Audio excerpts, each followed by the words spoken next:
ಧಾನ್ಯ ಯಾವುದಾದ್ರೇನು ಚೆಲ್ಲೋಕೆ ನಿಮಿಷ ಸಾಕು, ಆದರೆ ಅದೇ ಬೆಳೆನ ಬೆಳೆಯೋಕ್ಕೆ ವರ್ಷಗಳೇ ಬೇಕು. ಯಾವ ಧಾನ್ಯ ಆದ್ರೂ ಚೆಲ್ದಲೆ ನಿಮ್ಮ ತಟ್ಟೆಲಿ ಸಿಕ್ಕಿದ್ದನ್ನ ಹೊಟ್ಟೆ ತುಂಬ ಊಟ ಮಾಡಿ. ಅನ್ನ ಪರಬ್ರಹ್ಮ ಸ್ವರೂಪಂ. ಸದಾ ಅನ್ನಪೂರ್ಣೇಶ್ವರ ಕೃಪೆ ಎಲ್ಲರ ಮೇಲೆ ಇರಲಿ ಅಂತ ಹೇಳುತ್ತಾ ಎಲ್ಲರಿಗೂ ನಮಸ್ಕಾರ. ಇವತ್ತು ಮೇ 28 ಅಂದರೆ ವರ್ಲ್ಡ್ ನ್ಯೂಟ್ರಿಷನಲ್ ಡೇ. ಅದಕ್ಕೆ ನಾವು ನ್ಯೂಟ್ರಿಷನ್ ಡೇ ಸೆಲೆಬ್ರೇಟ್ ಮಾಡೋಕ್ಕೆ ಅದ್ರ ಬಗ್ಗೆ ಹೇಳೋಕ್ಕೆ ಸ್ಕೂಲಿಗೆ ಹೊರಟ್ವಿ. ಈಗ ಸಮರ್ ಕ್ಯಾಂಪ್ ಆಗಿರೋದ್ರಿಂದ ಇಲ್ಲಿ ತುಂಬ ಜನ ಮಕ್ಕಳು ಬಂದಿರ್ತಾರೆ. ಎಲ್ಲರಿಗೂ ನ್ಯೂಟ್ರಿಷನ್ ಡೇ ಮಹತ್ವ ಹೇಳ್ಕೊಡ್ತೀವಿ. ಯಾವ ಥರದ್ದು ಊಟ ಮಾಡಬೇಕು, ಎಷ್ಟೆಷ್ಟು ಊಟ ಮಾಡಬೇಕು ಅಂತ ಹೇಳ್ಕೊಡ್ತೀವಿ. ನಿಮಗೂ ಈ ವಿಡಿಯೋದಲ್ಲಿ ಮುಂದೆ ಹೇಳ್ಕೊಡ್ತೀವಿ. ಸೊ ಇನ್ಯಾಕೆ ತಡ, ಬನ್ನಿ ಸ್ಕೂಲ್ ಒಳಗೆ ಹೋಗಿ ಮಕ್ಕಳಿಗೂ ಹೇಳ್ಕೊಡೋಣ. ನಮಸ್ಕಾರ ಎಲ್ಲರಿಗೂ. ನಾವಿವತ್ತು ನಚಿಕೇತನ್ ಸ್ಕೂಲಿಗೆ ಬಂದಿದ್ದೀವಿ.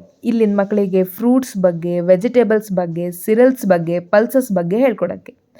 So let's start the video.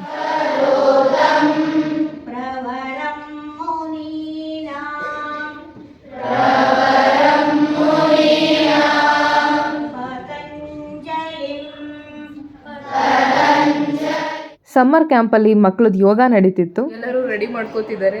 But ಸಾರಿ, ಅಡ್ಡ ಇಡ್ಬೇಕಲ್ವಾ, ಅದಕ್ಕೆ ನಾನು ಅಡ್ಡ ಇದನ್ನು ಹಾಕೋಣ.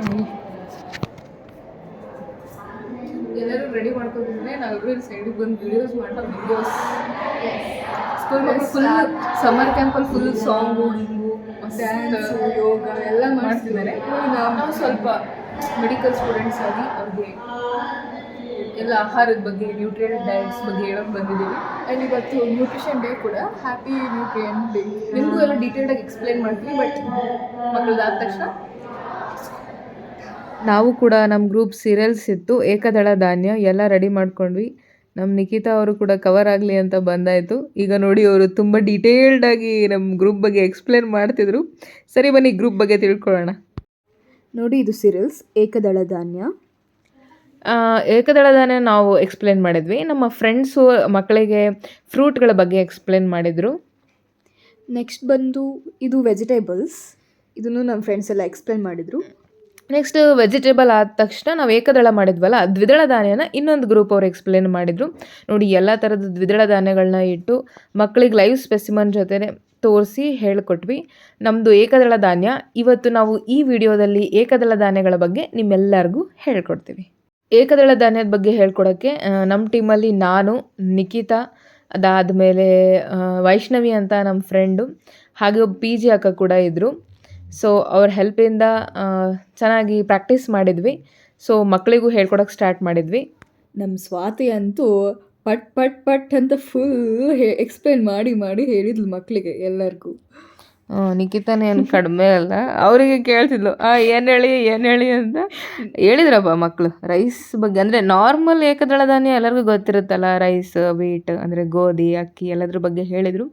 ಬಟ್ ಈ ಸಜ್ಜೆ ನಮೂನೆ ತುಂಬ ಜನ ಮಕ್ಕಳಿಗೆ ಗೊತ್ತೇ ಇರಲಿಲ್ಲ. ನಮಗೆ ಅದು ನಿಮ್ಮ ಸೈಡ್ ಅಲ್ಲ ಬರೋದು, ಉತ್ತರ ಕರ್ನಾಟಕ. ಹೌದು, ಸಜ್ಜೆ ಎಲ್ಲ ಜಾಸ್ತಿ ನಮ್ಮ ಕಡೆ. ನಮ್ಮ ವೈಷ್ಣವಿ ಅವರು ಕೂಡ ತುಂಬ ಚೆನ್ನಾಗಿ ಎಕ್ಸ್ಪ್ಲೇನ್ ಮಾಡಿದರು. ಹೀಗೆ ಎಕ್ಸ್ಪ್ಲೇನ್ ಮಾಡ್ತಾ ಒಂದು 4 ಬ್ಯಾಚ್ ಇತ್ತು. ಎಲ್ಲ ಬ್ಯಾಚ್ ಮಕ್ಕಳಿಗೂ ಎಕ್ಸ್ಪ್ಲೇನ್ ಮಾಡಿದ್ವಿ. ಆಮೇಲೆ ತುಂಬ ಜನಕ್ಕೆ ಜವೆ ಗೋಧಿ ಅಂದರೆ ಬಾರ್ಲಿ ಬಗ್ಗೆ ಅಷ್ಟು ಗೊತ್ತಿದ್ದಿಲ್ಲ ಅಲ್ಲ ಮಗ. ಹೌದು, ಈವನ್ ನಮಗೂ ಕೂಡ ಮಕ್ಕಳಿಗೆ ಹೇಳ್ಕೊಡಕ್ಕೆ ಹೋಗಿ ಎಷ್ಟೋ ಧಾನ್ಯಗಳು ಗೊತ್ತಾಯ್ತು ಅಲ್ಲ ಮಗ.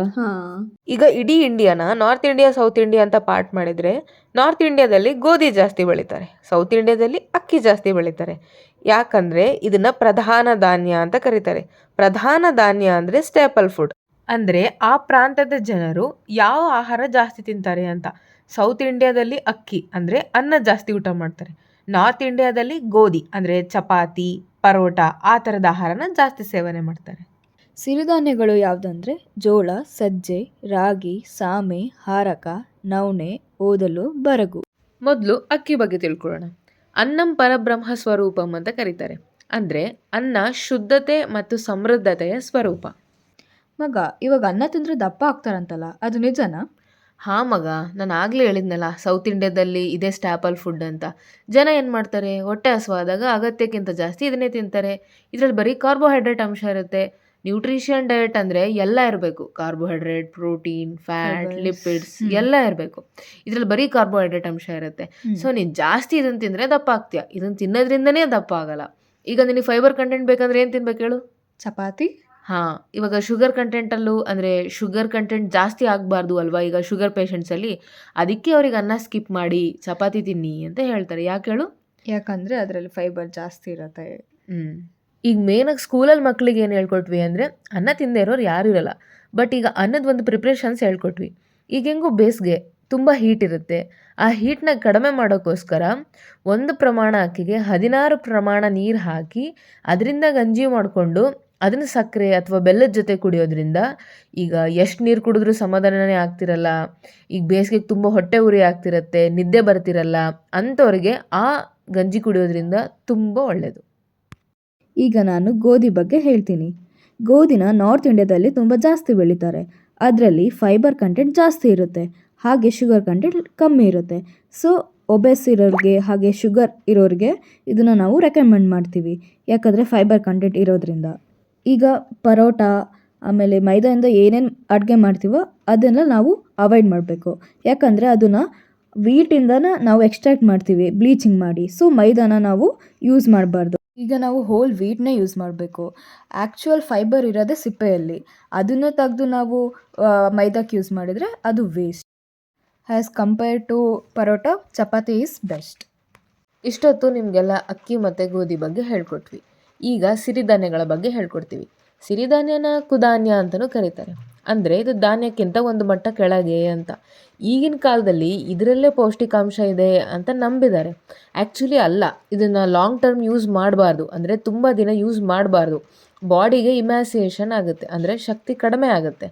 ಬಟ್ ಇವಾಗ ತುಂಬ ದಪ್ಪ ಇರೋರು, ಶುಗರ್ ಕಂಟೆಂಟ್ ಇರೋರು ಅಂಥವ್ರಿಗೆಲ್ಲ ಇದು ತುಂಬ ಒಳ್ಳೆಯದು, ಯಾಕಂದರೆ ಅವ್ರ ಬಾಡಿಲಿ ಫ್ಯಾಟ್ ಇರುತ್ತೆ, ಜಾಸ್ತಿ ಇರುತ್ತೆ. ಸೊ ಅದು ಕಡಿಮೆ ಆಗೋಕ್ಕೆ ನಾವು ಎಲ್ಲ ಸಿರಿಧಾನ್ಯನ ಯೂಸ್ ಮಾಡ್ಬೋದು. ಅದರಲ್ಲಿ ಒಂದು ಬೆಸ್ಟ್ ಸಿರಿಧಾನ್ಯ ಅಂದರೆ ರಾಗಿ. ರಾಗಿಯಿಂದ ಎಲ್ಲರೂ ಏನೇನೋ ಪ್ರಿಪ್ರೇಷನ್ಸ್ ಮಾಡಿರ್ತೀರ.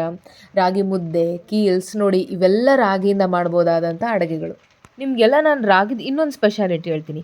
ಆಗಿನ ಕಾಲದಲ್ಲಿ ರಾಗಿ ಮುದ್ದೆ ತಿಂದರೆ ಹಸಿವೆ ಆಗ್ತಿದ್ದಿಲ್ಲ, ಯಾಕಂದರೆ ರಾಗಿ ಊಟ ಮಾಡಿದ ಮೇಲೆ ಅದು ಸ್ವಲ್ಪನೇ ಬಾಡಿಲಿ ಶಕ್ತಿನ ರಿಲೀಸ್ ಮಾಡುತ್ತೆ.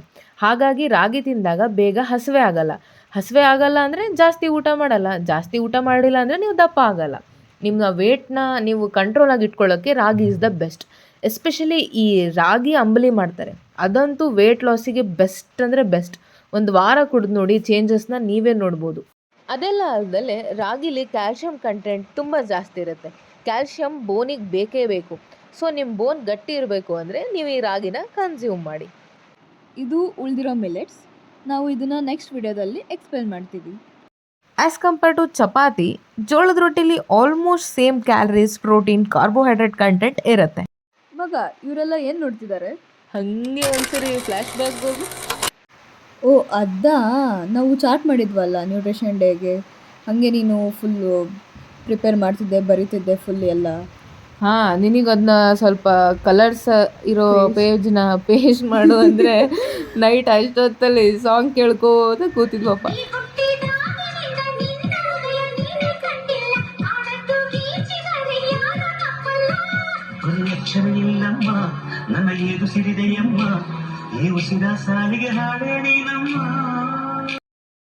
ಆಮೇಲೆ ಹಚ್ಚಿಲ್ವಾ ನಾನು? ಪೇಸ್ಟ್ ಮಾಡಿದೆ ತಾನೆ? ನೀನು ಮಾಡೋ ಅಷ್ಟೊತ್ತಿಗೆ ಅಲ್ಲಿ 4 ಗಂಟೆ ಆಗಿತ್ತು. ಎನಿವೇಸ್ ಇಟ್ ವರ್ತ್ಸ್ ಅಲ್ವಾ ಮಗ? ಎಲ್ಲರೂ ಖುಷಿ ಪಟ್ಟು ನೋಡಿದ್ರು. ಎಷ್ಟೋ ಜನ ಅದಾದ್ಮೇಲೆ ಹೋಗಿ ಅಲ್ಲೇ ನಿಂತಿದ್ರು ಕೂಡ. ಇದು ಅವ್ರದ್ದು ರಿವ್ಯೂ.